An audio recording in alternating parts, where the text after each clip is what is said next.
ഗസയിൽ നിന്ന് 57 രോഗികളെയും അവരുടെ കുടുംബങ്ങളെയും അടിയന്തരമായി മാറ്റിപ്പാർപ്പിച്ച് UAE. ഇതോടെ ഗാലൻ നൈറ്റ് 3 സംരംഭത്തിന് കീഴിലായി മാറ്റിപ്പാർപ്പിച്ചവരുടെ ആകെ എണ്ണം 2961ആയി. 2023 ഒക്ടോബർ മുതലാണ് ഇവരെ കുടുംബസഹിതം മാറ്റിപ്പാർപ്പിച്ചത്. ഇസ്രായേലിലെ റാമോൺ വിമാനത്താവളം വഴിയും കറം അബു സാലിം ക്രോസിംഗിലൂടെയുമാണ് മെഡിക്കൽ ഒഴിപ്പിക്കൽ നടത്തിയത്. UAE president Sheikh Mohammed bin Zayed Al നഹ്യാന്റെ നിർദ്ദേശപ്രകാരമായിരുന്നു നടപടി. ഇനി പ്രവാസ ലോകത്തു നിന്നുള്ള കൂടുതൽ വാർത്തകളിലേക്ക് തന്നെയാണ് നമ്മൾ കടക്കാൻ പോകുന്നത്. മുഖ്യമന്ത്രി പിണറായി വിജയൻ ഖത്തറിലുണ്ട്. അബ്ബാസ് ഉണ്ട് ഖത്തറിൽ നിന്ന് വാർത്തകൾ നൽകാനായി. മറ്റൊന്ന്, UAEയിൽ ഇനി ഇന്ത്യൻ പാസ്പോർട്ട് അപേക്ഷകർക്ക് ഈ പാസ്പോർട്ടാണ്. ഷിനോജ് ഷംസുദ്ദീൻ ആ വാർത്തയുടെ വിശദാംശങ്ങൾ നൽകും. ഒപ്പം $60 മില്യൺ കരാർ ഒപ്പുവെച്ചിരിക്കുകയാണ് സൗദി ഫ്യൂച്ചർ ഇൻവെസ്റ്റ്മെന്റ് ഇനീഷ്യേറ്റീവിന് കൊടിയിറങ്ങുകയും ചെയ്തിട്ടുണ്ട്. ഇന്ത്യയിലേക്ക് ഉടൻ എത്തുമെന്നാണ് FII മേധാവി റിച്ചാർഡ് അറ്റിയാസ് മീഡിയ വണിനോട് പ്രതികരിച്ചിട്ടുള്ളത്. അപ്പോൾ ആ വിശേഷങ്ങളൊക്കെയുണ്ട്. നമുക്ക് നോക്കാം. ആദ്യം അബ്ബാസിലേക്കാണ്. അബ്ബാസ്, മുഖ്യമന്ത്രി അവിടെ ഖത്തറിൽ തുടരുന്നുണ്ട്. അവിടെ സന്ദർശനം നടക്കുകയാണ്. വ്യവസായ പ്രമുഖരും പൗരപ്രമുഖരും ഒക്കെയായി കൂടിക്കാഴ്ച നടത്തുകയും ചെയ്തിട്ടുണ്ട്. എന്തൊക്കെയാണ് മുഖ്യമന്ത്രിയുടെ സന്ദർശനത്തിന് വിശേഷങ്ങൾ? മുഖ്യമന്ത്രിയുടെ ഖത്തർ സന്ദർശനത്തിന്റെ അവസാനത്തെ പരിപാടിയിലാണ് നമ്മളിപ്പോൾ ഉള്ളത്. മലയാളോത്സവം ആഘോഷത്തിന് ഉദ്ഘാടനമാണ് ഇന്ന് മുഖ്യമന്ത്രി ഇവിടെ നിർവഹിക്കുന്നത്.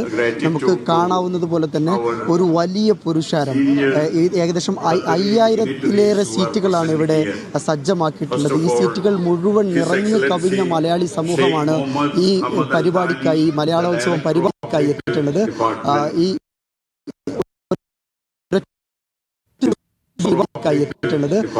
ഈ ഒരൊറ്റ പോലും ഇല്ല എന്നുള്ള ഉള്ള സ്ഥിതിയാണുള്ളത്. മുഖ്യമന്ത്രിയെ അക്ഷരാർത്ഥത്തിൽ ഗംഭീരമായി ഖത്തർ ദോഹ വരവേൽക്കുന്നു എന്നുള്ളതാണ്. മുഖ്യമന്ത്രിയുടെ അവസാനത്തെ പ്രോഗ്രാമാണ് ഇന്നത്തെ. ഇന്ന് രാത്രിയോടുകൂടി മുഖ്യമന്ത്രി കേരളത്തിലേക്ക് തിരിച്ചു പോകും. ഇതിന്റെ ഉദ്ഘാടനമാണ് നടക്കാൻ പോകുന്നത്. ഇന്നത്തെ മുഖ്യമന്ത്രിയുടെ പ്ലാൻ എന്ന് പറയുന്നത് ആദ്യമായി മുഖ്യമന്ത്രി കൂടിക്കാഴ്ച നടത്തിയത് ഖത്തറിലെ അന്താരാഷ്ട്ര സഹകരണ വകുപ്പായിരുന്നു. അവർക്ക് കേരളം ഒരു പ്രത്യേക ആദരവും കൊടുത്തു. ഗസ അടക്കമുള്ള അന്താരാഷ്ട്ര തലങ്ങളിൽ അവർ നടത്തിയ മാനുഷിക പ്രവർത്തനങ്ങൾ പരിഗണിച്ചിട്ടായിരുന്നു അവർക്കുള്ള കേരളത്തിന്റെ ഒരു ഹ്യൂമാനിറ്റി ഷീൽഡ് ജോലി ചെയ്യുന്ന, ഖത്തറിൽ ജോലി ചെയ്യുന്ന പ്രവാസി വാണിജ്യ വ്യവസായ മേഖലയിലെ പ്രമുഖരുമായി മുഖ്യമന്ത്രി കൂടിക്കാഴ്ച നടത്തി. സംശയ നിവാരണത്തിന്റെ അവസരമായിരുന്നു. കേരളം ഒരുപാട് മാറി 10 വർഷത്തിനിടെ കേരളത്തിൽ അടിസ്ഥാന സൗകര്യ മേഖലയിൽ വലിയ നിക്ഷേപ സൗഹൃദ സംസ്ഥാനമായി കേരളം മാറി. ഇങ്ങനെ തന്റെ ഭരണ നേട്ടങ്ങൾ വിവരിക്കുന്ന ഒരു പ്രസംഗമായിരുന്നു ഈ കൂടിക്കാഴ്ചയിൽ അദ്ദേഹം നടത്തിയത്. തൊട്ടു പിന്നാലെ ഖത്തർ ചേംബറുമായി അദ്ദേഹം കൂടിക്കാഴ്ച നടത്തുകയുണ്ടായി. ഈ ഖത്തർ ചേംബറുമായും അതുപോലെ ഇവിടുത്തെ ഖത്തർ മന്ത്രിയുമായി നടത്തിയ കൂടിക്കാഴ്ചയുടെ പൊരുൾ എന്ന് പറയുന്നത് ഇരു രാഷ്ട്രങ്ങളും തമ്മിൽ വാണിജ്യപരമായ ബന്ധം പുഷ്ടിപ്പെടുത്താനും അതുമായി ബന്ധപ്പെട്ട കാര്യങ്ങൾ കൂടുതൽ വേഗത്തിലാക്കാനുമാണ്. ഇതിന്റെ ഭാഗമായി കേരളത്തിൽ നിന്നുള്ള ഒരു പ്രതിനിധി സംഘം വളരെ വൈകാതെ തന്നെ ഖത്തർ സന്ദർശിക്കുമെന്ന് മുഖ്യമന്ത്രി പറയുകയുണ്ടായി. അതിനുശേഷം ഖത്തർ ചേംബറുമായിട്ടുള്ള കൂടിക്കാഴ്ചയിൽ ഇവിടുത്തെ ഖത്തറിലെ പ്രധാനപ്പെട്ട വാണിജ്യ വ്യാപാര വ്യവസായ പ്രമുഖരൊക്കെ പങ്കെടുക്കുകയുണ്ടായി. ആ കൂടിക്കാഴ്ച ഗൾഫിലെ വളരെ പ്രധാനപ്പെട്ട നേതാക്കളും പങ്കെടുക്കുകയുണ്ടായി. മുഖ്യമന്ത്രി, കേരളത്തിലെ ചീഫ് സെക്രട്ടറി അടക്കമുള്ള ആളുകൾ പങ്കെടുക്കുന്നുണ്ട്. ഖത്തർ സന്ദർശനത്തിന്റെ വിവരങ്ങളും വിശദാംശങ്ങളുമാണ് മുഹമ്മദ് അബ്ബാസ് നൽകിയത്. ഖത്തർ അന്താരാഷ്ട്ര സഹകരണ വകുപ്പ് സഹമന്ത്രി മറിയം മെസ്നദിന് ഷീൽഡ് ഓഫ് ഹ്യൂമാനിറ്റി പുരസ്കാരം സമ്മാനിച്ചു മുഖ്യമന്ത്രി പിണറായി വിജയൻ. ദോഹ സന്ദർശനത്തിനിടെ മന്ത്രിയുമായി നടത്തിയ കൂടിക്കാഴ്ചയിലാണ് പുരസ്കാരം നൽകിയത്. മാനുഷിക മേഖലയിൽ മറിയം മെസ്നദ് നടത്തുന്ന പ്രവർത്തനങ്ങൾ മുൻനിർത്തിയാണ് കേരളത്തിന്റെ ആദരം. കൂടിക്കാഴ്ചയ്ക്കിടെ കേരളത്തിലെ നിക്ഷേപ സാധ്യതകൾ മുഖ്യമന്ത്രി ഖത്തർ മന്ത്രിക്ക് മുൻപിൽ വിശദീകരിച്ചു. സാംസ്കാരിക മന്ത്രി സജി ചെറിയാൻ, ദോഹയിലെ ഇന്ത്യൻ അംബാസിഡർ വിപുൽ തുടങ്ങിയവർ സന്നിഹിതരായിരുന്നു. ഇനി UAEയിൽ നിന്നുള്ള വാർത്തയിലേക്കാണ്. UAEയിൽ ഇനി മുതൽ എല്ലാ ഇന്ത്യൻ പാസ്പോർട്ട് അപേക്ഷകർക്കും ഈ പാസ്പോർട്ടാണ് വിതരണം ചെയ്യുകയെന്നാണ് ദുബായിലെ ഇന്ത്യൻ കോൺസുലേറ്റ് അധികൃതർ വ്യക്തമാക്കിയിട്ടുള്ളത്. ഒക്ടോബർ 28-ന് ശേഷം അപേക്ഷിക്കുന്ന എല്ലാവർക്കും ബയോമെട്രിക് വിവരങ്ങൾ അടങ്ങുന്ന ഇലക്ട്രോണിക് ചിപ്പ് ഘടിപ്പിച്ച ഈ പാസ്പോർട്ടാണ് നൽകുക. എന്നാൽ ഇതിനായി ബയോമെട്രിക് വിവരങ്ങൾ പ്രത്യേകം ശേഖരിക്കാൻ ഉദ്ദേശിക്കുന്നില്ലെന്നാണ് അധികൃതർ പറഞ്ഞിട്ടുള്ളത്. നിലവിൽ സാധാരണ പാസ്പോർട്ട് കൈവശമുള്ളവർക്ക് അത് കാലാവധി കഴിയുന്നതുവരെ തടസ്സമില്ലാതെ ഉപയോഗിക്കാനും കഴിയും. പാസ്പോർട്ട് അപേക്ഷാ നിരക്കിൽ മാറ്റം വരുത്തിയിട്ടില്ല എന്നും അധികൃതർ വാർത്താ സമ്മേളനത്തിൽ അറിയിച്ചിട്ടുണ്ട്. വിവരങ്ങൾ നൽകാനായി ഷിനോജ് ഷംസുദ്ദീനാണ് ചേരുന്നത്. ഷിനോജ, ഇനി മുതൽ പാസ്പോർട്ട് അപേക്ഷകർക്ക് ഈ പാസ്പോർട്ടാണ് നൽകാൻ പോകുന്നത്. അതെന്തൊക്കെ മാറ്റങ്ങളാണ് ഉണ്ടാക്കാൻ പോകുന്നത്? യുഎയിലെ അംബാസഡർ ചുമതലയുള്ള ഷർഷേദ് എ അമർനാഥും കോൺസുലേറ്റ് ജനറൽ സതീഷ് കുമാർ ശിവനുമാണ് ഈ പാസ്പോർട്ട് സംബന്ധിച്ച വിശദാംശങ്ങൾ ഇന്ന് മാധ്യമങ്ങളുമായി പങ്കുവച്ചത്. ഒക്ടോബർ 28 ശേഷം അപേക്ഷിക്കുന്ന എല്ലാ പാസ്പോർട്ടുകളും, അപേക്ഷകർക്ക് നൽകുന്ന എല്ലാ പാസ്പോർട്ടുകളും ഈ പാസ്പോർട്ടുകളായിരിക്കും. ഈ പാസ്പോർട്ടിൻ്റെ പ്രത്യേകത എന്നുള്ളത് ബയോമെട്രിക് വിവരങ്ങൾ രേഖപ്പെടുത്തിയ ഒരു ചിപ്പ്, ഇലക്ട്രോണിക് ചിപ്പ് അശോക സ്തംഭത്തിൻ്റെ താഴെയായി കാണാൻ കഴിയും എന്നുള്ളതാണ്. ഈ ബയോമെട്രിക് വിവരങ്ങൾ ഇതിൽ രേഖപ്പെടുത്തിയിട്ടുണ്ട് എങ്കിലും യുഎയിൽ പ്രത്യേകമായി ബയോമെട്രിക് വിവരങ്ങൾ ശേഖരിക്കുന്ന ഒരു നടപടി ഉണ്ടാവില്ല എന്നാണ് അധികൃതർ അറിയിച്ചത്. അതായത് ഇന്ത്യയിൽ ബയോമെട്രിക് വിവരങ്ങൾ പ്രത്യേകം ശേഖരിക്കുന്നുണ്ട്. പക്ഷേ വിദേശ രാജ്യങ്ങളിൽ, പ്രത്യേകിച്ച് യുഎയിൽ ബയോമെട്രിക് വിവരങ്ങൾ ശേഖരിക്കുന്ന ഒരു നടപടി ഉണ്ടാവില്ല.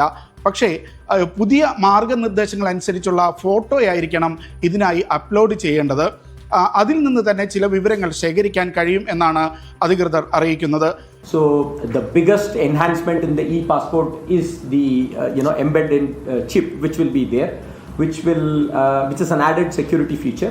One thing that I would like to add, which is different from the previous version, is the requirement of ICAO compliant photographs. This is a significant difference from the previous process.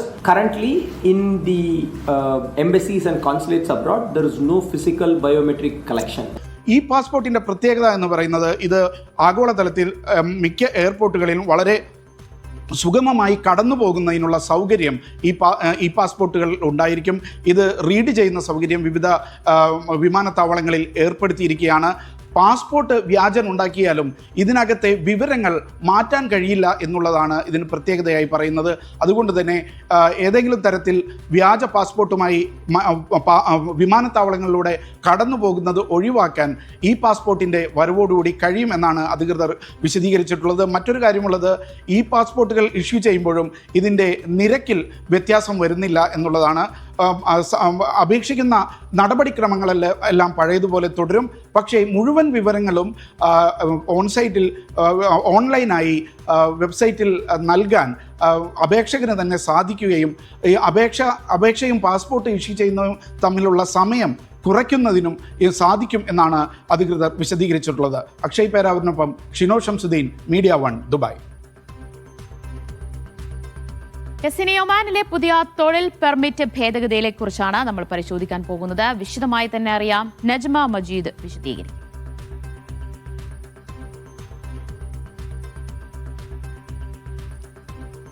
Divya, Oman തൊഴിൽ പെർമിറ്റിൽ ഭേദഗതികൾ എന്നുള്ളതാണ് ഏറ്റവും പുതിയ ഒമാനിൽ നിന്ന് വരുന്ന വാർത്ത.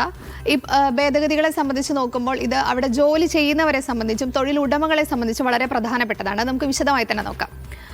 Oman തൊഴിൽ പെർമിറ്റിൽ ഭേദഗതികൾ എന്നുള്ളതാണ്. അത് ഒമാൻ തൊഴിൽ പെർമിറ്റിലെ ഭേദഗതിയിലെ പ്രധാന ഭേദഗതികളായി പറയുന്നത് പ്രവാസി തൊഴിലാളികളുടെ വർക്ക് പെർമിറ്റുകൾ താമസാനുമതിയുടെ കാലാവധിക്ക് അനുസൃതമാക്കും എന്നുള്ളതാണ്. എങ്ങനെയാണോ താമസാനുമതിയുടെ കാലാവധി അതിന് അനുസൃതമായിട്ടായിരിക്കും തൊഴിലാളികളുടെ വർക്ക് പെർമിറ്റുകൾ നൽകുക എന്നുള്ളതാണ്. രണ്ടാമതായി, പ്രവാസി തൊഴിലാളികളുടെ വർക്ക് പെർമിറ്റുകൾ നമ്മൾ നേരത്തെ പറഞ്ഞത് തന്നെയാണ്. രണ്ടാമതായി പറയുന്നത് വീട്ടുജോലിക്കാരുടെ കാര്യത്തിൽ നിലവിലെ നിയമങ്ങളിൽ മാറ്റമില്ല എന്നുള്ളതാണ്. നിലവിൽ അവിടെ ജോലി ചെയ്യുന്ന, ഒമാനിൽ ജോലി ചെയ്യുന്ന വീട്ടുജോലിക്കായി നിൽക്കുന്ന തൊഴിലാളികളുടെ നിലവിലെ നിയമങ്ങളിൽ വലിയ മാറ്റമൊന്നും ഈ ഭേദഗതിയിൽ പറയുന്നില്ല എന്നുള്ളതാണ്. മറ്റൊന്ന്, തൊഴിലാളിയുടെ ജോലി കാറ്റഗറി മാറ്റാൻ പുതിയ പെർമിറ്റ് എടുക്കേണ്ട. നിലവിലുള്ള ജോലിയിലെ കാറ്റഗറി മാറ്റുന്നതിനായിട്ട് നമ്മൾ പുതിയൊരു പെർമിറ്റ് എടുക്കേണ്ട കാര്യമില്ല എന്നുള്ളതാണ്. പുതിയ കാറ്റഗറിയുടെ ഫീസിലെ അധിക തുക മാത്രം അടച്ചാൽ മതി. എന്താണോ നിലവിൽ അടയ്ക്കുന്ന തുക, അതിൽ പുതുതായി കാറ്റഗറിയിലേക്ക് മാറുമ്പോൾ അതിലെ അധികം വരുന്ന തുക മാത്രം എക്സ്ട്രാ നമ്മൾ കൂട്ടി അടയ്ക്കണം എന്നുള്ളതാണ്. പെർമിറ്റ് വേറൊരു കാറ്റഗറി അതിനായിട്ട് എടുക്കേണ്ട എന്നുള്ളതാണ്. മറ്റൊന്ന്, സ്വദേശീവൽക്കരണ നിരക്കുകൾ പാലിക്കുന്ന തൊഴിലുടമകൾക്ക് ലൈസൻസ് ഫീസിൽ 30% ഇളവ് എന്നുള്ളതാണ്. നിലവിലുള്ള നിയമങ്ങളെല്ലാം കൃത്യമായി പാലിച്ച് അതിൻ്റെ ഫീസും എല്ലാ കാര്യങ്ങളും കൃത്യമായി ചെയ്തു പോകുന്ന ആളുകളെ സംബന്ധിച്ച് ഇനി വരാൻ പോകുന്ന ഫീസിൽ 30% ഇളവ് എന്നുള്ളതാണ്. വളരെ പ്രധാനപ്പെട്ടൊരു കാര്യമാണ്. മറ്റൊന്ന്, സ്വദേശീവൽക്കരണ നമ്മൾ പറഞ്ഞത് തന്നെയാണ്. ലൈസൻസ് പുതുക്കലിലോ തൊഴിലാളി ഡാറ്റ രജിസ്ട്രേഷനിലോ കാലതാമസം വരുത്തിയാൽ ഒരു തൊഴിലാളിക്ക് പരമാവധി പിഴ 500 റിയാൽ ആക്കും എന്നുള്ളതാണ്. അത് നേരത്തെ നമ്മൾ പറഞ്ഞല്ലോ, കൃത്യമായി ഇത് പാലിക്കുന്ന ആളുകളെ സംബന്ധിച്ച് 30% കുറയുകയാണെങ്കിൽ ഇത് പാലിക്കാതിരുന്നാൽ 500 റിയാൽ നമ്മൾ പിഴ അടയ്ക്കേണ്ടി വരും എന്നുള്ളതാണ്. മറ്റൊന്ന്, ഇനി എങ്ങനെയാണ് പുതിയ നിരക്കുകൾ എന്നുള്ളത് നോക്കുകയാണെങ്കിൽ ഫസ്റ്റ് ക്ലാസ് പ്രൊഫഷനിൽ വരുന്നത് പുതിയ പെർമിറ്റ് പുതുക്കൽ, തൊഴിലാളികളുടെ ഡാറ്റ രജിസ്ട്രേഷനൊക്കെ വരുന്ന ഒരു ഫീസ് എന്ന് പറയുന്നത് 301 റിയാലാണ്. രണ്ടാമതായി 2ാം ക്ലാസ് പ്രൊഫഷൻ, അത് 251 റിയാൽ എന്നുള്ളതാണ് കണക്കാക്കുന്നത്. മൂന്നാമതായി 3ാം ക്ലാസ് പ്രൊഫഷൻ, അത് 201 റിയാൽ തന്നെയാണ്. നാലാമതായി നിക്ഷേപ ക്ലാസ് തൊഴിലുകൾ, അവർക്ക് ഈടാക്കുന്നത് 301 റിയാലാണ്.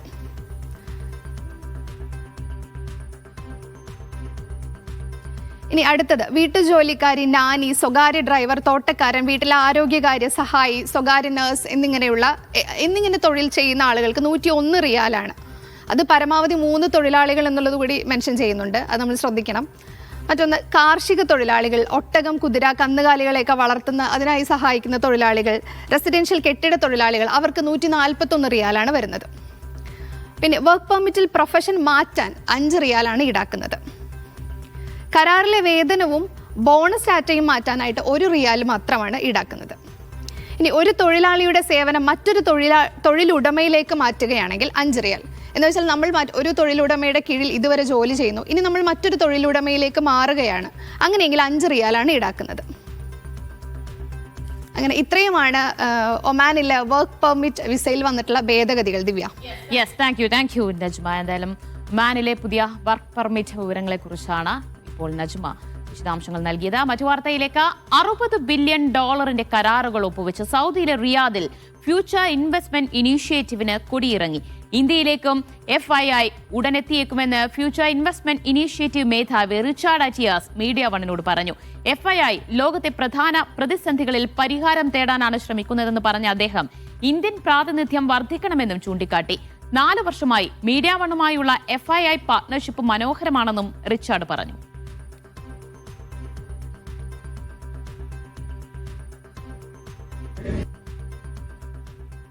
I'm so happy to see that at the closing session of FI9, 99.9% of the people in the room are optimistic.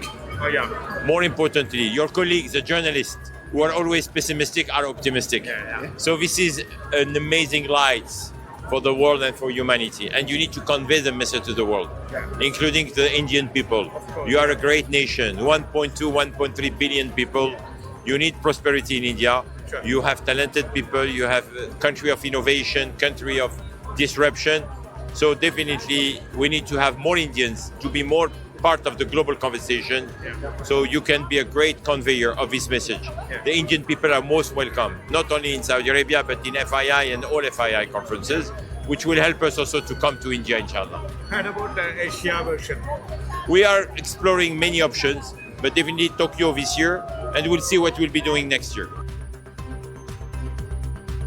വിവരങ്ങൾ നൽകാനായി റിയാദിൽ നിന്ന് അഫ്താബ് റഹ്മാനാണ് ചേരുന്നത്. അഫ്താബ്, വളരെ വിജയകരമായി FII കൊടിയിറങ്ങിയിരിക്കുകയാണ്. വലിയ നിക്ഷേപ സാധ്യതകളും അവസരങ്ങളും തുറന്നിട്ടുകൊണ്ടാണോ FII അവസാനിച്ചിരിക്കുന്നത്?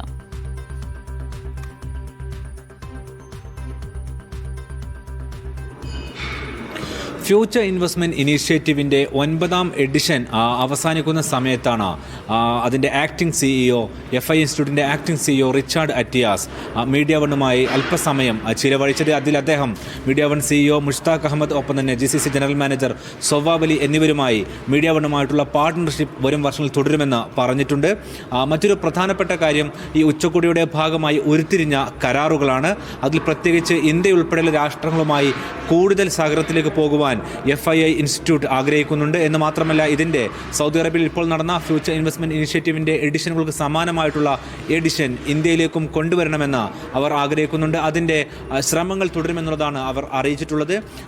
ഈ ഉച്ചകോടിയുടെ ഏറ്റവും പ്രധാനപ്പെട്ട പ്രത്യേകത, ഇത് സൗദി അറേബ്യയിലെ പബ്ലിക് ഇൻവെസ്റ്റ്മെൻറ്റ് ഫണ്ട് എന്നറിയപ്പെടുന്ന ഗവൺമെൻറ്റിന് എണ്ണ ഇതര മേഖലയിൽ നിന്നും വരുമാനം കണ്ടെത്തുവാനുള്ള പ്രധാനപ്പെട്ട സ്രോതസ്സാണ് PIF എന്നറിയപ്പെടുന്ന പബ്ലിക് ഇൻവെസ്റ്റ്മെൻറ്റ് ഫണ്ട്.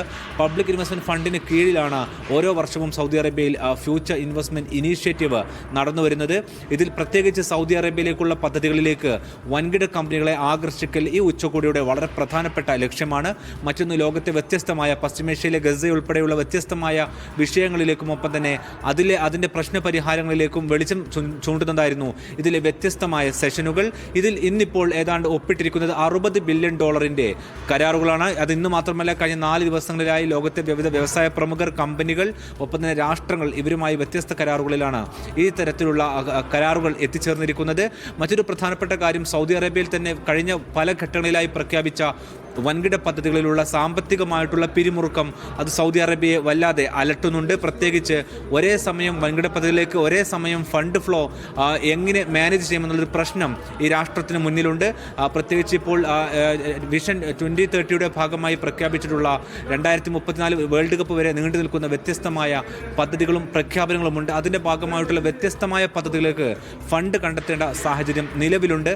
ഈ ഒരു സാഹചര്യം പ്രത്യേകിച്ച് പ്രധാനപ്പെട്ട ചില പദ്ധതികളിലേക്ക് അതിൻ്റെ ഫണ്ട് ഒന്നിച്ച് ഒഴുകുന്നതിൽ തടസ്സം നേരിടാനുള്ളത് മുൻകൂട്ടി കണ്ടുകൊണ്ട് വ്യത്യസ്തമായ മേഖലയിൽ നിന്നും വരുമാനം കണ്ടെത്തുവാൻ ഇപ്പോൾ സൗദി അറേബ്യ ആഗ്രഹിക്കുന്നുണ്ട്. അത് ഏറ്റവും പ്രധാനപ്പെട്ടത് ലോജിസ്റ്റിക്സ് മേഖലയാണ്, മറ്റൊന്ന് മൈനിങ് ഖനന മേഖലയാണ്, മറ്റൊന്ന് മക്ക മദീന ഉൾപ്പെടുന്ന റിലീജിയസ് ടൂറിസം കൂടി കേന്ദ്രീകരിച്ചുകൊണ്ടുള്ള ഫണ്ടിംഗ് ആണ്. ഇതിൽ നിന്നും ഏതാണ്ട് $200 ബില്യണിലേറെ വരുമാനമായി സൗദി അറേബ്യ വരും വർഷങ്ങളിൽ കണ്ടെത്തുമെന്നുള്ളതാണ് കഴിഞ്ഞ ദിവസങ്ങളിലുമുണ്ടായ FIA ഇൻസ്റ്റിറ്റ്യൂട്ടിന് കീഴിൽ നടന്ന ഈ കോൺഫറൻസിലെ പ്രധാനപ്പെട്ട ധാരണ. ഈ ധാരണയുടെ അടിസ്ഥാനത്തിൽ നിലവിലുള്ള പദ്ധതികളിലേക്കുള്ള ഫണ്ട് ഫ്ലോ കുറയുകയാണെങ്കിൽ ഇതുവഴി അത് കണ്ടെത്താമെന്നുള്ളതാണ് ഇപ്പോൾ വെച്ചിരിക്കുന്ന അല്ലെങ്കിൽ ഇപ്പോൾ അവർ കണ്ടുവച്ചിരിക്കുന്ന ഒരു പ്രധാനപ്പെട്ട മാർഗം. ഇത് എത്രമാത്രം വിജയകരമാകുമെന്നുള്ളതാണ് ഇനി ഉയരുന്ന വളരെ പ്രധാനപ്പെട്ട ചോദ്യവും. ഏതായിരുന്നാലും FIA ഇൻസ്റ്റിറ്റ്യൂട്ടിന് കീഴിലുള്ള ഫ്യൂച്ചർ ഇൻവെസ്റ്റ്മെന്റ് ഇനിഷ്യേറ്റീവ് അവസാനിക്കുമ്പോൾ സൗദി അറേബ്യയിലെ പുതിയ സാധ്യതകൾ വീണ്ടും ലോകമറിയുകയാണ്. ലോകത്തിലെ വിവിധ നിക്ഷേപ കമ്പനികളെ അതിലേക്ക് എത്തിക്കുകയാണ്. ഇത്തവണ ഏഷ്യൻ രാജ്യങ്ങളുടെ പ്രാതിനിധ്യം വളരെയധികം കൂടുതലായിരുന്നു. നേരത്തെ മുൻ വർഷങ്ങളിൽ നിന്ന് വ്യത്യസ്തമായിക്കൊണ്ട് അത് വർദ്ധിച്ചിട്ടുണ്ട്. അത് പ്രധാനപ്പെട്ട കാരണം US ഉൾപ്പെടെയുള്ള രാജ്യങ്ങളിൽ FIA എഡിഷൻ പ്രത്യേകമായി നടന്നിരുന്നു. അതുകൊണ്ട് തന്നെ ഇത്തവണ ഏഷ്യൻ രാജ്യങ്ങളിലാണ് കൂടുതലായിട്ട് അവർ ആഗ്രഹിച്ചത്. ഇന്ത്യയിലുള്ള സഹകരണം വർദ്ധിപ്പിക്കുവാനും FIA ഇൻസ്റ്റിറ്റ്യൂട്ട് ആഗ്രഹിക്കുന്നതായി CEO നമ്മളോട് അറിയിച്ചിട്ടുണ്ട്. ഇത്തരത്തിൽ 4 ദിവസം നീണ്ട ഏതാണ്ട് 9,000-ഓളം പ്രതിനിധികൾ പങ്കെടുത്ത 21 രാഷ്ട്ര നേതാക്കൾ പങ്കെടുത്ത 250-ഓളം മന്ത്രിമാർ പങ്കെടുത്ത FIA ഇൻസ്റ്റിറ്റ്യൂട്ടിന്റെ ഫ്യൂച്ചർ ഇൻവെസ്റ്റ്മെന്റ് ഇനീഷ്യേറ്റീവിന് ഇവിടെ സമാപനമാവുകയാണ്. ലോകത്തിലെ ഏറ്റവും സുരക്ഷിതമായ രാജ്യങ്ങളുടെ പട്ടികയിൽ ഒമാൻ 4ാമത്. ഗാലപ്പ് നടത്തിയ 2025 ഗ്ലോബൽ സേഫ്റ്റി റിപ്പോർട്ടിലാണ് ഒമാൻ 94% റേറ്റിംഗ് ലഭിച്ച് 4ാം സ്ഥാനത്തെത്തിയത്. റാങ്കിങ്ങിൽ ആദ്യ 10 രാജ്യങ്ങളിൽ 5ഉം ഗൾഫ് രാജ്യങ്ങളാണ്. 144 രാജ്യങ്ങളിലായി 1,44,000-ലേറെ ആളുകളിൽ സർവേ നടത്തി തയ്യാറാക്കിയ ഗാലപ്പ് ഗ്ലോബൽ സേഫ്റ്റി റിപ്പോർട്ടാണ് പുറത്തു വന്നത്. രാത്രിയിൽ തനിച്ച് നടക്കുന്നത് എത്രത്തോളം സുരക്ഷിതമാണെന്ന് നിർണ്ണയിക്കാനായിരുന്നു സർവേ. ഏറ്റവും സുരക്ഷിതമായ രാജ്യങ്ങളുടെ പട്ടികയിൽ 4ാമതാണ് സുൽത്താനേറ്റിൻ്റെ സ്ഥാനം. ശക്തമായ സർക്കാർ സ്ഥാപനങ്ങൾ, അടിസ്ഥാന സൗകര്യങ്ങൾ, ഐക്യമുള്ള സമൂഹം എന്നിവയാണ് ഒമാനിൽ കഴിയുന്നവരുടെ സുരക്ഷാബോധത്തിൻ്റെ അടിത്തറയെന്ന് റിപ്പോർട്ട് വ്യക്തമാക്കുന്നു. പട്ടികയിൽ സിംഗപ്പൂരാണ് 1ാം സ്ഥാനത്ത്, താജിക്കിസ്ഥാൻ 2ാം സ്ഥാനത്തും ചൈന 3ാമതുമാണ്. സൗദി 5ഉം കുവൈത്ത് 7ഉം ബഹ്റൈൻ 9ഉം UAE 10ാം സ്ഥാനത്തുമാണുള്ളത്. രാത്രി നടക്കുമ്പോൾ സുരക്ഷിതമാണെന്ന് തോന്നാറുണ്ടോ? പ്രാദേശിക പോലീസുമായുള്ള വിശ്വാസം, മോഷണമോ ആക്രമണമോ സംഭവിച്ചിട്ടുണ്ടോ എന്നതടക്കമുള്ള ചോദ്യങ്ങളാണ് സർവേയിലുണ്ടായിരുന്നത്. ലോകത്തിലെ മറ്റു പ്രദേശങ്ങളെ അപേക്ഷിച്ച് ഏഷ്യൻ, മിഡിൽ ഈസ്റ്റ് രാജ്യങ്ങളിൽ പൊതുവെ ഉയർന്ന സുരക്ഷാ നിരക്ക് രേഖപ്പെടുത്തിയതായി റിപ്പോർട്ട് വ്യക്തമാക്കുന്നുണ്ട്. അതേസമയം അമേരിക്കയിൽ 58% സ്ത്രീകൾക്ക് മാത്രമാണ് രാത്രിയിൽ തനിച്ച് നടക്കുന്നതിൽ സുരക്ഷിതത്വം അനുഭവപ്പെടുന്നത്. Media 1, Muscat. മക്കയിലെ റിംഗ് റോഡുകളുടെ നിർമ്മാണ പദ്ധതി അവസാന ഘട്ടത്തിൽ. 100 കിലോമീറ്ററിലധികം ദൂരമുള്ള റോഡ് പദ്ധതി യാത്രാ സൗകര്യം മികച്ചതാക്കും. മക്ക റോയൽ കമ്മീഷന്റെ കീഴിലാണ് പദ്ധതികൾ പൂർത്തിയാക്കുന്നത്. 2015 മുതലാണ് മക്കയുടെ മുഖച്ഛായ മാറ്റുന്ന റിംഗ് റോഡ് പദ്ധതികൾ റോയൽ കമ്മീഷന്റെ കീഴിൽ വേഗത്തിലാക്കിയത്. മക്കയെ വലയം ചെയ്യുന്ന 4 റോഡുകളാണ് നിർമ്മിച്ചത്. മക്കയുടെ പ്രവേശന കവാടങ്ങളും നഗരപ്രദേശങ്ങളും റോഡുകളോട് ബന്ധിപ്പിക്കുന്ന രീതിയിലാണ് പദ്ധതി പൂർത്തിയാക്കുക. ലോകോത്തര നിലവാരത്തിൽ പ്രകൃതി സൗഹൃദമായാണ് നിർമ്മാണം.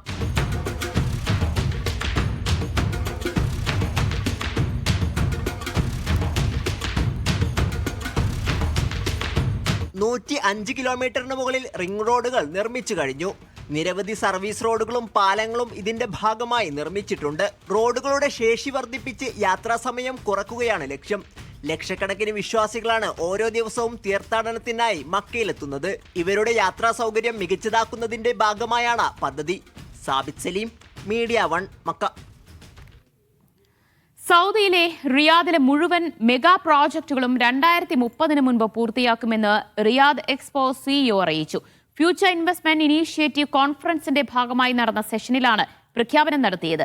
എക്സ്പോയിൽ 4 കോടിയിലധികം സന്ദർശകരെ പ്രതീക്ഷിക്കുന്നതായും തലാൽ അൽ മറി പറഞ്ഞു. ഫ്യൂച്ചർ ഇൻവെസ്റ്റ്മെന്റ് ഇനീഷ്യേറ്റീവ് കോൺഫറൻസിന്റെ ഭാഗമായി നടന്ന ഒരു ലോകോത്തര എക്സ്പോ എങ്ങനെ നിർമ്മിക്കാമെന്ന സെഷനിൽ സംസാരിക്കവെയായിരുന്നു തലാൽ അൽമറി ഇക്കാര്യം അറിയിച്ചത്. റിയാദിലെ മുഴുവൻ മെഗാ പ്രൊജക്ടുകളും 2030 മുൻപ് പൂർത്തിയാക്കും. Diriyah, Qiddiya, king Salman park, Riyadh sports track തുടങ്ങി സുപ്രധാന പദ്ധതികൾ ഇതിൽ ഉൾപ്പെടും. 42 ദശലക്ഷത്തിലധികം സന്ദർശകർ എക്സ്പോ 2030 റിയാദിൽ എത്തിച്ചേരുമെന്നും ലോകത്തിനു മുന്നിൽ ഒരു സാംസ്കാരിക പൈതൃകം കാഴ്ചവെക്കുമെന്നും അദ്ദേഹം കൂട്ടിച്ചേർത്തു. ഇതിനായുള്ള അടിസ്ഥാന സൗകര്യ വികസന പ്രവർത്തനങ്ങൾ പുരോഗമിക്കുന്നുണ്ട്. എക്സ്പോയുടെ ഭാഗമായി 1000-ലധികം നേരിട്ടുള്ളതും അല്ലാത്തതുമായ തൊഴിലവസരങ്ങൾ സൃഷ്ടിക്കുമെന്നും സിഇഒ പ്രത്യാശ പ്രകടിപ്പിച്ചു. 25 ദശലക്ഷം സന്നദ്ധ പ്രവർത്തകരെയാണ് എക്സ്പോക്കായി നിലവിൽ പരിശീലിപ്പിച്ചുകൊണ്ടിരിക്കുന്നത്. എക്സ്പോയിൽ 4 കോടിയിലധികം സന്ദർശകരെ പ്രതീക്ഷിക്കുന്നതായും അദ്ദേഹം അറിയിച്ചു. Vishal Cherpulassery, media 1, Riyadh. ഒമാനിലെ ബർക്ക വാട്ടർ ഫ്രണ്ട് വികസന പദ്ധതി 80% പൂർത്തിയായതായി അധികൃതർ. പദ്ധതിയുടെ ബാക്കിയുള്ള പ്രധാന നിർമ്മാണ പ്രവർത്തനങ്ങൾ വേഗത്തിൽ പുരോഗമിക്കുകയാണെന്നും അറിയിച്ചു. Batinah governor Masood bin Zayed അൽ ഹഷ്മിയുടെ അധ്യക്ഷതയിൽ നടന്ന യോഗത്തിൽ പദ്ധതിയുടെ നിർമ്മാണ പുരോഗതി വിലയിരുത്തി. ബർക്കയെ കുടുംബ സൗഹൃദ തീരസഞ്ചാര കേന്ദ്രമായി മാറ്റുന്നതിനായാണ് പദ്ധതി രൂപകൽപ്പന ചെയ്തത്. 1.9 ദശലക്ഷം ഒമാനി റിയാലാണ് പദ്ധതിയുടെ ആകെ ചെലവ്.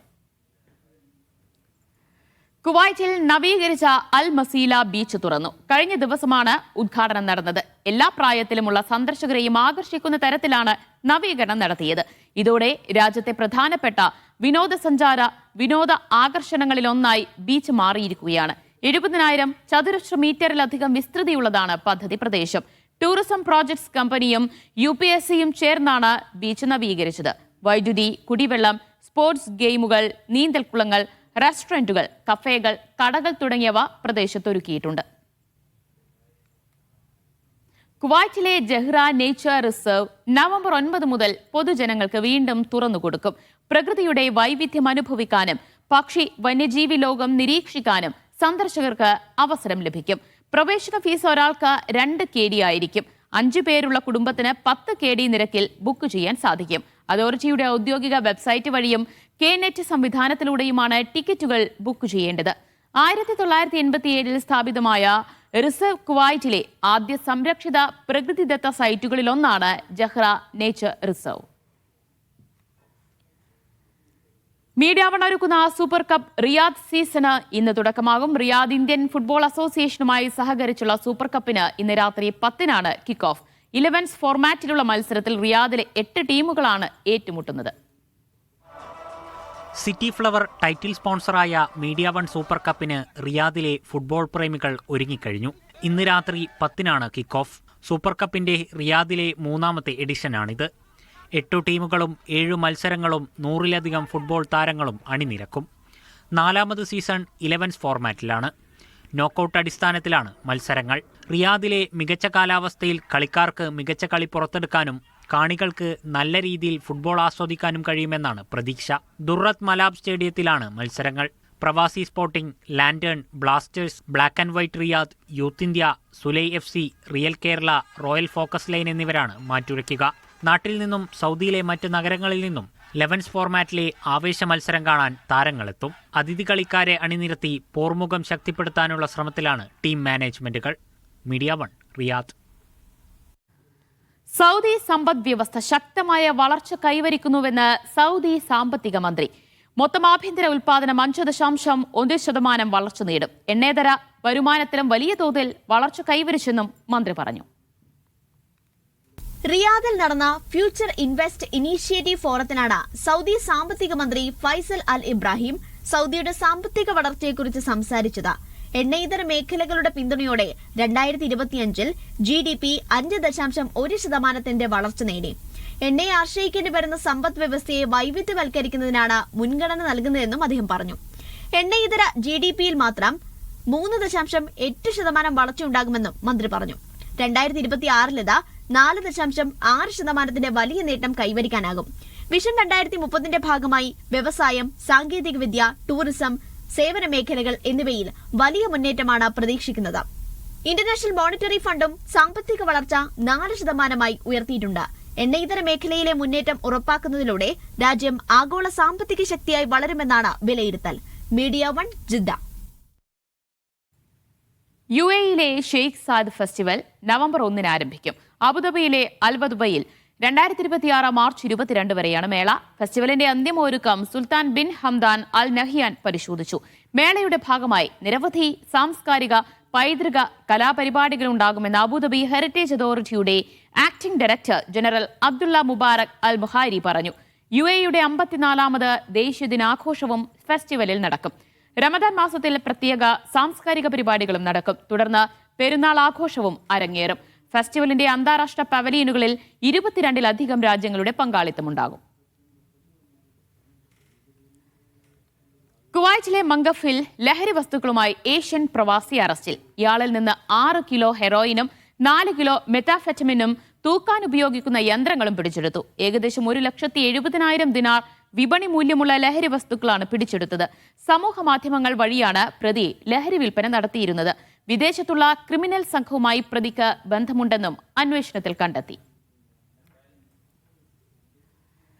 കുവൈറ്റിൽ ലൈസൻസ് ഇല്ലാത്ത ഗാരേജുകൾ കണ്ടെത്തി. ഷുവൈഖ് ഇൻഡസ്ട്രിയൽ ഏരിയയിൽ വാണിജ്യ വ്യവസായ മന്ത്രാലയവുമായി സഹകരിച്ച് ജനറൽ ട്രാഫിക് വകുപ്പ് നടത്തിയ പരിശോധനയിലാണ് അനധികൃത ഗാരേജുകൾ കണ്ടെത്തിയത്. വാഹന അറ്റകുറ്റപ്പണി പ്രവർത്തനങ്ങൾ നിയമപരവും സാങ്കേതികവുമായും മാനദണ്ഡങ്ങൾ പാലിക്കുന്നുണ്ടോ എന്ന് പരിശോധിക്കുകയാണ് ക്യാമ്പയിനിന്റെ ലക്ഷ്യം. ഗതാഗത സുരക്ഷയും ഉപഭോക്തൃ സംരക്ഷണവും ഉറപ്പാക്കുന്നതിനായി സംയുക്ത പരിശോധനകൾ രാജ്യത്തുടനീളം തുടരുമെന്നും ജനറൽ ട്രാഫിക് വകുപ്പ് അറിയിച്ചു. കടൽ മാർഗമുള്ള കള്ളക്കടത്ത് തടയുന്നതിൽ രാജ്യം വലിയ പുരോഗതി കൈവരിച്ചതായി Kuwait coast guard director general brigadier general Sheikh Mubarak Ali Al Yousef. 90% വരെ ഇത്തരം പ്രവർത്തനങ്ങൾ കുറയ്ക്കാനായതായി അദ്ദേഹം വ്യക്തമാക്കി. 2026 ആകുമ്പോഴേക്കും തീരദേശ നിരീക്ഷണ സംവിധാനവും പെട്രോളിംഗ് ബോട്ട് പദ്ധതിയും പൂർണ്ണമായി പ്രവർത്തനക്ഷമമാകുമെന്നും ഷെയ്ഖ് മുബാറക് അറിയിച്ചു. ഗൾഫ് സഹകരണ കൗൺസിൽ രാജ്യങ്ങളിലെ കോസ്റ്റ് ഗാർഡ് ഡയറക്ടർമാരുടെ വാർഷിക യോഗത്തിൽ സംസാരിക്കുകയായിരുന്നു അദ്ദേഹം. ഒമാനിലേക്ക് വരുന്ന യാത്രക്കാർക്കായുള്ള നിർദ്ദേശങ്ങൾ ഓർമ്മിപ്പിച്ച് കസ്റ്റംസ് അതോറിറ്റി. 6,000 റിയാലിന് തുല്യമായ കറൻസി, ഈ മൂല്യം വരുന്ന സ്വർണം പോലെയുള്ളവയും കൈവശം വെച്ച് രാജ്യത്തേക്ക് വരുന്ന യാത്രക്കാരൻ ഇക്കാര്യം കസ്റ്റംസ് ഉദ്യോഗസ്ഥനോട് വെളിപ്പെടുത്തണം. തെറ്റായ വിവരങ്ങൾ നൽകുകയാണെങ്കിൽ 3 വർഷം വരെ തടവും 10,000 റിയാലിൽ കൂടാത്ത പിഴയും ശിക്ഷ ലഭിക്കും. 6,000 ഒമാനി റിയാൽ, ഈ മൂല്യമുള്ള മറ്റു കറൻസി, ചെക്കുകൾ, അമൂല്യ ലോഹങ്ങൾ, സ്വർണം, വജ്രം തുടങ്ങിയവ കൈവശം വെച്ച് രാജ്യത്തേക്കോ പുറത്തേക്കോ പോകുന്ന യാത്രക്കാർ ഇക്കാര്യങ്ങൾ കസ്റ്റംസ് ഉദ്യോഗസ്ഥനോട് വെളിപ്പെടുത്തണം. കസ്റ്റംസ് വെബ്സൈറ്റ് മുഖേന ഡിക്ലറേഷൻ നടത്താം. യാത്രികർ തെറ്റായ വിവരങ്ങൾ നൽകിയാൽ കനത്ത പിഴ നൽകേണ്ടി വരും. ഭീകരവാദ ധനസഹായത്തിനെതിരായ കള്ളപ്പണം വെളുപ്പിക്കൽ വിരുദ്ധ നിയമത്തിലെ ആർട്ടിക്കിൾ 98 പ്രകാരം 3 വർഷം വരെ തടവും 10,000 റിയാലിൽ കൂടാത്ത പിഴയും ലഭിക്കും. സ്ഥാപനങ്ങളാണ് നിയമലംഘനം നടത്തുന്നതെങ്കിൽ 10,000 റിയാലിൽ താഴെ പിഴയും ലംഘനത്തിൽ ഉൾപ്പെട്ട ഫണ്ടുകൾ കണ്ടുകെട്ടലുമാണ് ശിക്ഷ.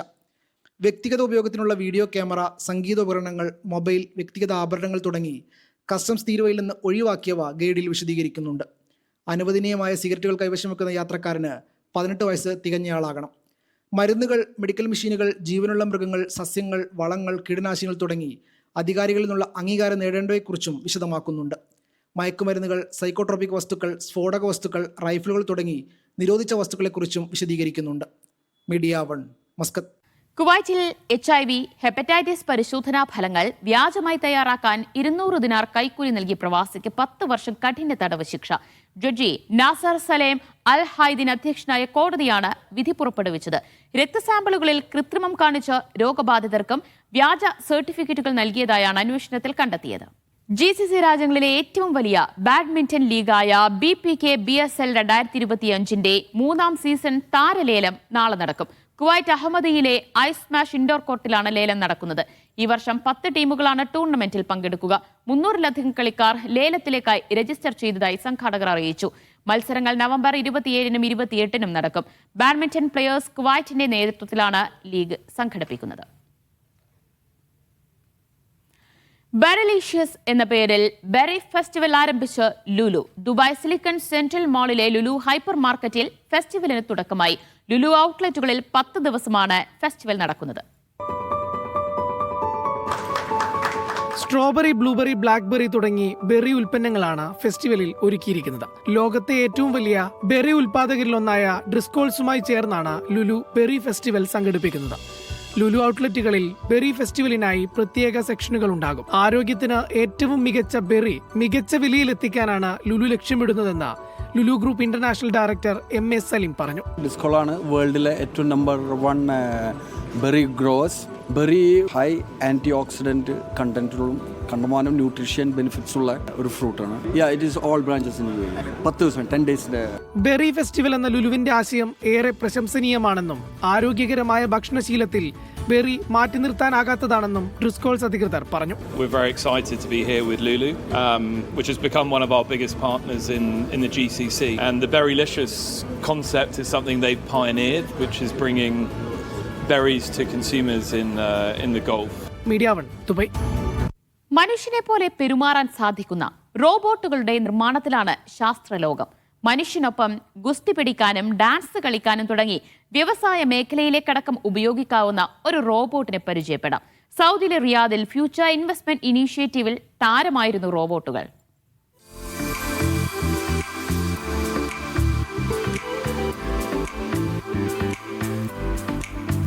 റിയാദിലെ ഫ്യൂച്ചർ ഇൻവെസ്റ്റ്മെന്റ് ഇനീഷ്യേറ്റീവിന്റെ പ്രധാന പ്രത്യേകതകളിൽ ഒന്ന് IT ഇന്നൊവേഷൻ മേഖലയിൽ അതിന് നൽകുന്ന പ്രാധാന്യമാണ്. അപ്പോൾ എൻ്റെ കൂടെയുള്ളത് ഒരു റോബോട്ടാണ്. അത് ചൈനയിലെത്തിയ യൂണിട്രിയാണ് ഈ റോബോട്ടിനെ ഇവിടെ അവതരിപ്പിച്ചത്. FIയുടെ ഉദ്ഘാടന സെഷനിൽ അതിൻ്റെ ഇത്തവണത്തെ ചിഹ്നമായ ഒരു കീ അത് അവതാരകൻ നൽകിയത് ഈ റോബോട്ടായിരുന്നു.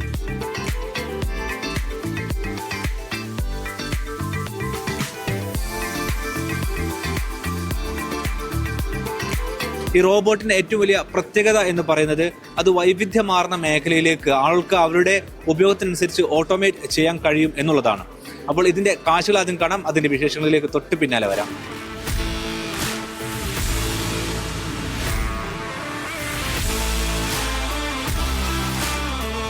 $35 കിലോഗ്രാമാണ് ഈ റോബോട്ടിന്റെ ഭാരം. ഇപ്പോൾ എവിടെ എൻ്റെ കൂടെയുള്ളത് ഒന്ന് ഇത് WW പോലെയുള്ള ഗുസ്തി മത്സരങ്ങൾക്ക് ഉപയോഗിക്കാൻ പറ്റുന്ന അല്ലെങ്കിൽ അതിന്റെ പരിശീലനത്തിൽ ഉപയോഗിക്കാൻ പറ്റുന്ന റോബോട്ടാണ്.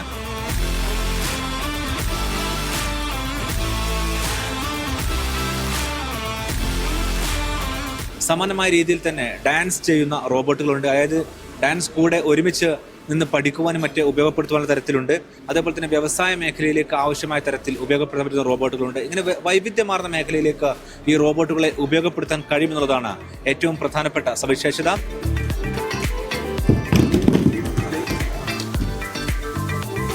I'm Lin for Unit Robotics. This is a G1. This is a boxing version and the height about 1.3 meters, weight about 35 kg. Actually, this one is used for boxing because it's boxing programming it. But it's also in dancing. We also have different versions. Some version with decorous hand. So you can program it to do a lot of jobs. You have a VRA model, water model. It can do house cleaning, work in the office, like working in a factory, or work for the government, work like a police on the street. You can do a lot of things. Actually, generate a general solution for all the industry.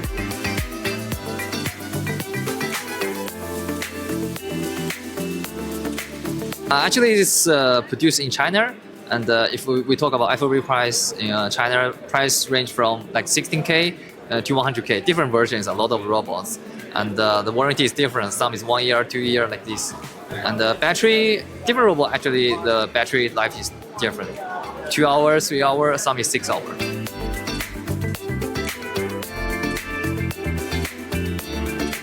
യൂണിട്രിയുടെ കമ്പനിയുടെ ആളുകൾ പറയുന്ന പ്രധാനപ്പെട്ട കാര്യം അവർക്ക് robot മേഖലയിൽ ഏറ്റവും കൂടുതൽ ആളുകൾ ഉപയോഗപ്പെടുത്തുന്നത് ചൈനയിലാണ്. അതായത് റോബോട്ടുകളെ ഏറ്റവും കൂടുതൽ ഉപയോഗിക്കുന്നത് ചൈനയിലാണ്, രണ്ടാമത് US-ലാണ്, പിന്നീട് യൂറോപ്യൻ രാജ്യങ്ങളിലാണ്.